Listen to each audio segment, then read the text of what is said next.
Quiero destacar que el enviar a la Corte Constitucional este proyecto de convocatoria para el referéndum de una asamblea constituyente. Aunque parece impresentable esto que te voy a contar a continuación y lo que te dije yo en la previa al inicio de este video, es cómo tenía articulado directamente la presidenta del CNE y en alguna democracia sana y sólida y normal, lo que no pasa en otro país. Esto hubiera sido motivo suficiente para que se abra una investigación por lo menos, o que la señora renuncie, pues todo estaba articulado para que se viole la Constitución, se violen los procedimientos y lo que es directamente se envíe a referéndum lo que pidió el presidente y no pase por el filtro de la Corte. Y aunque finalmente vimos que terminaron aceptando las reformas parciales que pidió al último articulado del señor Noboa, no hay que desmerecer que si desde ya se estaban violando todo tipo de preceptos, nada nos garantiza que el próximo proceso electoral sea sano y legal. Por ahora aquí te pido que suscribas, deja ese like, comparte con todos y pasemos a ver la nota. Quiero destacar que el enviar a la Corte Constitucional este proyecto de convocatoria para el referéndum de una asamblea constituyente ya tenían, se viabilizó prácticamente por la posición jurídica legal del consejero Pita. Y como una mujer honesta que soy de mis principios, reconozco esa situación de él. Porque si ustedes escuchan el discurso de la señora Tamaín y el discurso del señor José Merino, era un discurso a favor de que el Consejo Nacional Electoral trate este tema pasándose o bypaseando a la Corte Constitucional. Y si escuchamos el discurso del consejero Pita, era un discurso técnico, en el sentido de que parece que la situación de él les obliga a cambiar de dinámica, porque era que el poder radica en el pueblo y el poder radica en el pueblo. O sea, ese discurso ya estaba preelaborado para dar gusto al gobierno de que viole este procedimiento y vayamos a consulta popular sin el informe de la Corte, sin el dictamen de la Corte Constitucional.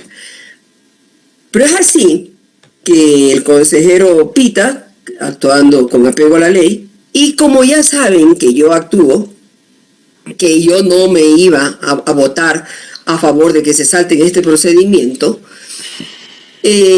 no asistió la consejera Estela Cero. El consejero Cabrera está en uso de unas vacaciones, de lo que me comentaban, porque todo me comentan, o sea, yo no sé nada. Ahí todo se maneja como Hacienda, no hay un procedimiento establecido, ni siquiera una delicadeza de indicarle a esta consejera dónde se van, qué hacen. O sea, por último, sus vacaciones son sus vacaciones, pero por decir, ¿no? Entonces, en ese sentido habían 4 votos. ¿Qué significaba esto?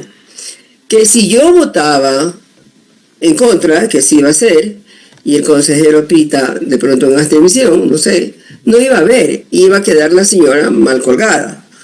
Entonces, hábilmente, al ver que ya no tenían los votos, hábilmente ella presenta una moción de que se envíe a la Corte. El CNE había articulado, había coordinado políticamente con Noboa, que ya tenían previsto que Noboa solo plantee 2 preguntas, la de las bases militares y la de el financiamiento público para partidos y movimientos políticos, y que lo único que aspiraba era que la Corte le pase esta tercera pregunta, sobre si queremos o no una constituyente. Pero ¿qué podría pasar si la Corte le niega y emite un dictamen desfavorable en este segundo momento? Sería un golpe político para Noboa y además tendría serios problemas con los tiempos, porque cierto es que Noboa podría corregir. Con ese mismo dictamen de la Corte, Noboa podría volver a insistir y enviar el estatuto corregido, la pregunta corregida, los considerandos corregidos, en función de lo que la Corte le dice en este segundo dictamen. El asunto es que el tiempo se iría achicando porque ya la elección es para el 16 de noviembre, pues. porque el CNE lo planteó para esa fecha por el apuro y porque estaba todo articulado con el propio gobierno. De hecho, el periodista Andrés López, más conocido como el Mono López, él tuiteó y dijo que una fuente le había dicho que se iba a convocar elecciones para el 16 de noviembre. Él lo dijo antes de que el CNE se pronuncie. Y a mí me pareció súper extraño. Yo le decía en Twitter, Andrés, respetando tu fuente, pero me parece súper extraño porque aún ni siquiera hay pronunciamientos de la Corte. ¿Cómo es posible que el CNE ya mañana vaya a hacer eso si aún no se sabe qué es lo que va a pasar con varias de las preguntas? Y claro, al final del día pasó eso. ¿Qué significa? Que el CNE había articulado, había coordinado políticamente con Noboa, que ya tenían previsto que Noboa solo plantee dos preguntas, la de las bases militares y la de el financiamiento público para partidos y movimientos políticos, y que lo único que aspiraba era que la Corte le pase esta tercera pregunta sobre si queremos o no una constituyente. Entonces, ahí me respondiste. Entonces, ahí me respondiste a esta pregunta que te hago, ¿cuál era la estrategia detrás? A mí también me pareció raro que, por ejemplo, el CNE, a la gente decía, no, se pronunció bien, perfecto, qué bien, gracias. Y yo decía, qué raro, si el CNE estuvo en complicidad en todo el proceso fraudulento de las elecciones. Y ahí tú me lo estás demostrando. Claro, si ya se sabía, si ya tenía todo preparado, no podemos ser tan ingenuos de pensar de que a Daniel Noboa le salen mal las cosas. O sea, él ya está actuando sabiendo cuáles son todas las posibilidades y como en Avengers, una es la que le va a funcionar. La Ley Orgánica de Garantías Jurisdiccionales y Control Constitucional le otorga un término de 20 días a la Corte Constitucional para pronunciarse sobre este nuevo dictamen, sobre este segundo momento donde ejerce el control constitucional. Si la Corte no se pronuncia en el término de 20 días, automáticamente opera lo que desde la doctrina se denomina dictamen ficto. ¿Esto qué significa en palabras simples y cristianas y morochas? Significa que ante la falta de pronunciamiento de la Corte Constitucional, se presume la constitucionalidad del estatuto electoral, de la pregunta y de los considerandos. Es decir, como la Corte no se pronuncia y no emite su dictamen, la ley dice que la ausencia, la falta de ese pronunciamiento hace que se sobreentienda que sí son constitucionales esos tres elementos y que la pregunta entonces pasaría por constitucional porque la Corte no se ha pronunciado, que el estatuto electoral pasa por constitucional ante la falta de pronunciamiento de la Corte. Esto sería terrible. Si tú me preguntas si es que esto sería algo loable, yo te digo que no en lo absoluto, porque sería catastrófico, porque uno podría decir, bueno, entonces había ahí una especie de tongo, una especie de acuerdo entre la Corte Constitucional y el Gobierno Nacional. Entonces, la Corte Constitucional ya emitió el dictamen favorable definitivo para la consulta popular sobre la Asamblea Constituyente.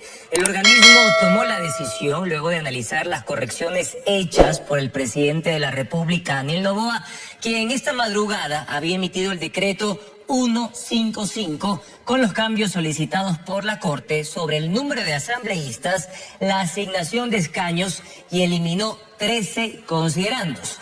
Ahora la propuesta pasa a manos del Consejo Nacional Electoral para que continúe con el proceso. Manifesté primero, si ya la Corte aceptó que vayamos a referéndum para poder elegir si queremos o no constituyente. ¿Qué nos hace pensar que teniendo a la señora Tamay, que ya lo sabían, pero no se ratifica un poco más, de que está del lado del gobierno y es prácticamente una marioneta, va a poder respetar la voluntad del pueblo que si quiere o no constituyente? Tu voto, mi voto, no importa, solamente importa lo que decida el gobierno y esta señora. Esto deja ver una vez más cómo están articulada esta gente, pues por más allá que algún órgano intenta hacer presión, como lo fue la Corte, aquí todo está transado y eso es lo que se ve y el Ecuador entero está viendo todas estas situaciones, pues vemos que aunque en principio no le dieron bien las cosas, de fondo sí ha logrado lo que ha querido, pero hay que estar con los ojos bien alerta para que no vuelvan a meter la mano en la democracia. Deja tu like, comparte este video, suscríbete a YouTube, síguenos en la red, nos vemos hasta la próxima.